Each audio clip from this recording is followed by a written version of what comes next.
नाम के हो? खड्कबहादुर तामाङ। उनले यो मेरो यो कृष्ण भाइले यहाँनिर भाँडा पसल छ अनि डोको पसल थियो अरे पहिल्यै 64 सालतिर हो? पक्का हो? कहाँनिर थियो बुवा पसल? फोटो ल्याएर देखा। यहाँ आउनु त कृष्ण भाइ यहाँ आउनु त। 64 सालतिर चाहिँ यहाँ थियो मेरो है, यहाँ राखेको थियो भाडा पसल। अनि पछि 66-67 वर्ष तिर चाहिँ अनि त्यो बुढाले म राख्छु भाइ, तिमी चाहिँ अरू पसल गर भनेर अनि बुढाले राखेको पछि 65-66 देखि चाहिँ 64 तिर मेरै थियो यहाँ पसल। यो म हजुरलाई एउटा फोटो देखाउँछु। यो मान्छेलाई कुनै बेला यो हजुरले देख्दा भरिया काम गर्ने हो होइन? पहिलादेखि यो मान्छेलाई चिन्नुहुन्छ ल, अलि आँखा थम्माइदिनु पर्यो आज। उठ्नुहोस् त, यता आउनुहोस् त, अलि उठेर आउनु।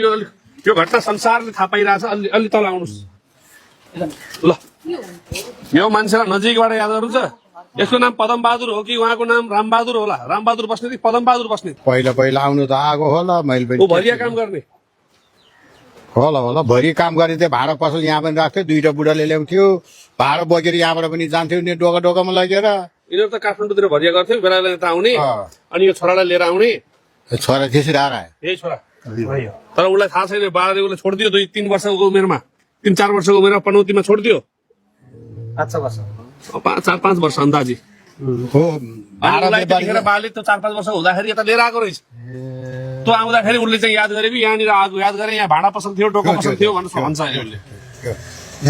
त्यतिखेर भाडा पसल त मैले यहीँ राखेको थिएँ नि त नि।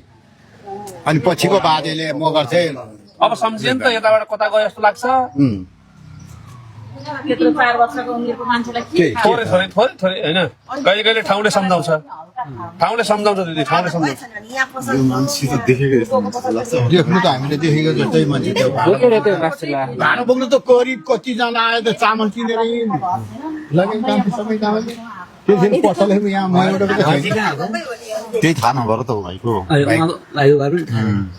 बाउले ल्याएर छोडिदिएछ। मान्छेलाई के यो भाइलाई सँगै आएको थियो होला, बाउले छोडेर कता लाग्यो होला। उसलाई छोड्दै आज 20 वर्ष हो। 20 वर्ष भयो। म यहाँ बसेको 32 वर्ष जति भयो। ल 24-25 वर्ष। म यहाँ आएको 52 सालमा आएको। भन्छ डोको पसल थियो, भाडा पसल थियो। त्यतिखेर सबै राख्थेँ म। मिलायो ल, यो कुरा त मिलायो उसले। रुख पनि थियो होला। यो रुख थियो, त्यो रुख थियो। त्यहाँ ठुलो थियो। अहिले बुढो भएर सानो भएछ। हामी